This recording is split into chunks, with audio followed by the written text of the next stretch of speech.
It's over. Man. The heat is still here, though. the heat is on, that's for sure. But it's starting again. Yep. Did you ever meet Jeremy? Jeremy, I'm not sure. Don't believe so. This is Brother Tommy. Hey, this is Jeremy. Jeremy Welsh. Thank you, sir. And big news, we have big news.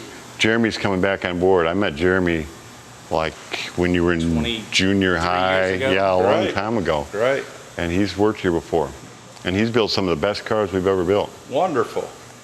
Well, I tell you, this is a neat place. I've been here 5 years. Bought a car from Bob and enjoyed it so much until my wife started getting in trouble with the police and my grandson got a hold of it, and I decided I better calm down. Not good for the preacher, you know, to be in trouble with the law. But as we wind down the bash, though, I start thinking about all the cars that were out there, and every car's got a story. Yep.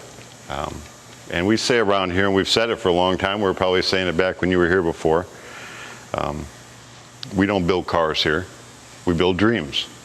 That's right. People that have really wanted these things for almost their whole lifetime, and they're finally getting them, and they're getting to put them together. And as I thought about that, this story of the Twilight Zone, this has been an interesting week, people coming and going, and we don't know the stories of where they got there, how they got there, but we're in the middle of watching it happen. It was neat. You know, the night we had supper at the church, and I got to share a little bit with everyone. And one of the gentlemen that was there said after it was over with, he said, before this week's over, he said, don't you get away, I've got something that I need to share with you. And boy, I was curious, you know. I didn't get to talk to him that night, but next day I was out here and he was helping put together some, I think he was working on the electrical part of a car, and he was sharing with me about his life. And you know, nothing happens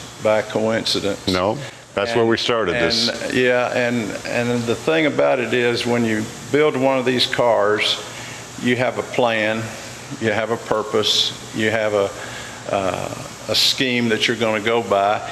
And that's kind of like God, you know. He's got a plan and a purpose for our life, and he's got a scheme that he goes by, and as long as we are obedient, he carries us through to the end. But thinking about this car. Yeah. This car is dedicated to Matt. Now, I don't know Matt. We're building the car for Larry Grove, but Matt died somehow. And so we're building this car as dedicated to him. And you know what? I don't know where Matt is right now. I know if Matt was in eternity with God in his presence at some point in history, we'd get to find out Matt's story. Yeah. You know what? I'm curious. I know you're a Christian. What got you on that path? Following.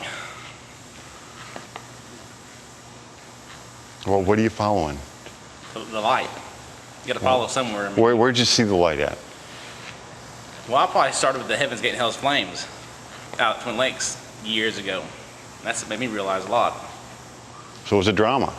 It was drama. Somebody did a drama, and Yeah, it's funny you should mention that, because I was one of the first pastors in the state that started that.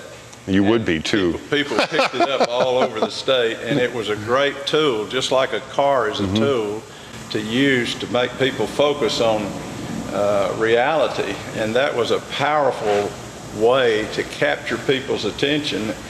You know, you're doing something right in church when people are there at 1 and 2 o'clock in the morning waiting for their turn to go through, because it was so captivating. Just like a car, you know, when I got my car, it was so captivating, but it was just a tool.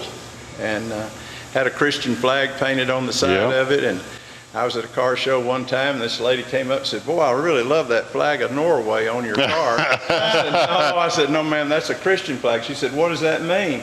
And I got to explain to her the Christian flag off of the side of that car. I have no idea how it affected her, but I know how it affected me. I thought, thank God, I've used this tool to share with someone the message that has eternal value. Well, that's our goal. Yeah. I mean, we use the car as a tool. Absolutely. To tell people, because I hope Matt is in the presence of God right now. I do. But for those that are still here, time is short. We can enjoy life. We can play with our toys and build toys, and I'm so thankful Jeremy's back Amen. to build new ones. Yeah. We're going to have this one done in about 2 weeks. He said, we got another T-Bucket event coming to town, so I get to play for that. I'm going to do a shakedown run, so that'll be awesome. Yeah. So, Well, isn't God good to provide you with a master craftsman? Isn't that what God does for all of us in our lives? He puts people in our lives that He's fine-tuned to do certain things. Your gift, obviously, is to make a beautiful hot rod and to make it in a way that people really appreciate it. and to make it safe and Yeah, about the details, and make sure it's a good product. the brakes work. Your gift is to We make don't know. these- No. You're No, thinking too hard there. Let me think. Let me tell you, your gift, no kidding, Bob, your gift is to be a conduit to God. You have helped me as a pastor in your zeal to love the Lord, to look beyond the pale. You know, there's more than just church. There's more than just the liturgy. All of that has its place, but there's Jesus out there, and you're a Jesus seeker. Well, I thank you for that. So we're going to end it on this note. I want the zeal of Paul, not Saul.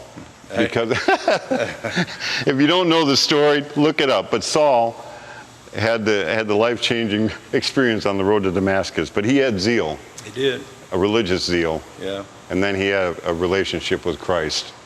And as I go around sometimes with the cars, Paul built tents to get around. That's right. And I use that analogy. Paul built tents to get around to tell people about Jesus. I get to build hot rod cars to help me get around to tell people about Jesus. So I want the zeal of Paul, not Saul. That's the vision. That's the vision. That's Spirit Industries. That's Spirit Industries. To see people become better acquainted or become acquainted with Jesus. So the phone's ringing. We're selling more cars. The bash is over. We're ready for next year, June 8th and 9th, or whatever the years are. No, whatever it is next year, 2012. Check it out on bucketheadbash.com, and the video will be available. So here we go. Great. Next. Welcome back. Thank you. Welcome to the team.